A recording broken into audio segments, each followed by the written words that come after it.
Welcome to This Day and Everything Cool for March 2nd. On this day in 1933, one of the biggest movies of all time took New York and the rest of the world by storm. The original King Kong premiered in New York's Radio City Music Hall, giving audiences their first glimpse of the now iconic movie monster. The tale of explorers who capture a gigantic gorilla and then bring him to America has had a huge influence in several different ways. First of all, it was one of the first big-budget blockbusters with a huge cost of almost $3 million, which at the time made it far more expensive than the average film. King Kong also pioneered the use of special effects, utilizing a combination of stop-motion photography and life-sized Kong puppets to bring the creature to life. The success of King Kong helped pave the way for the current Hollywood tentpole model, where studios create fewer but bigger movies rather than a larger number of smaller, less expensive films. The original film is still enjoyed by audiences to this day, and the character of Kong himself is still appearing in movies.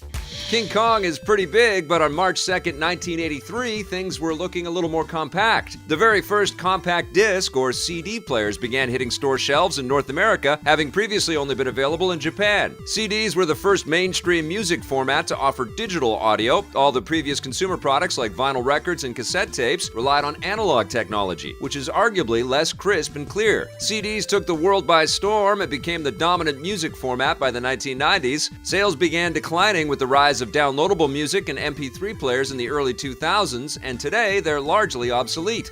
There's nothing worse than being stuck on a long flight with no music to listen to, so thankfully on this day in 1969, flights started getting a lot shorter. The very first CONCORDE aircraft took off for its maiden flight, soaring across the UK in record time. The first regular commercial flights began a few years later, making it the first supersonic passenger aircraft. The unique wing design and more slender fuselage of the Concorde allows the planes to fly much faster than conventional jet aircraft, although not without some problems. In the year 2000, a Concorde operated by Air France exploded during takeoff, tragically killing all on board, and the accident was attributed to flaws in the Concorde's tire design. As a result, the Concorde has since been retired, although several companies have tried to get it off the ground once again in recent years.